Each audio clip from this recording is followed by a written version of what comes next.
ஒளிமிக்கவர்களாகவும் ஒன்று சேராதவர்களாயும் குதிரை வடிவை அடைந்தவர்களாயும் உள்ள கால அபிமானி தேவதைகளுடன் 1000 கண் படைத்தவராகிய இந்திரரே எழுந்தருள்வீராக.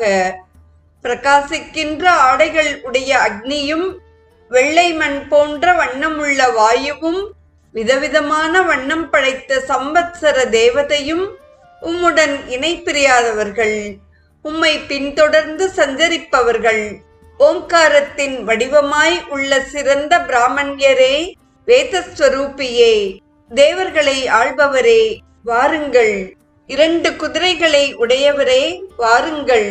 மேதாதிதி என்பவருக்காக ஆட்டின் உருவத்தை ஏற்றவரே, விருஷணஸ்வர் என்ற ரிஷியின் கன்னிகையை விரும்பியவரே, வாருங்கள்.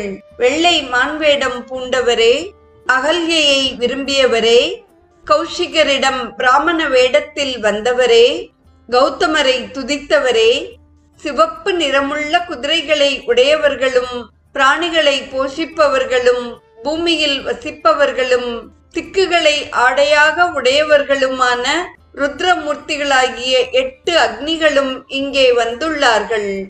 இந்த 8 அக்னிகளும் இங்கே வந்திருக்கின்ற இந்த ருத்திரர்கள் தாமிரவர்ணமான குதிரைகளை உடையவர்களாயும் தாமிர நிறமுள்ள தேர்களை உடையவர்களாயும் தாமிரம் போல் சிவந்தவர்களாயும் சிலர் கருப்பானவர்களாயும் தடியை கையில் உடையவர்களாயும் பற்களை நெரிக்கின்றவர்களாயும் இவ்வுலகிற்கு அப்பால் வானுலகில் இருப்பவர்களான ருத்திரர்களே ஆவார்கள்.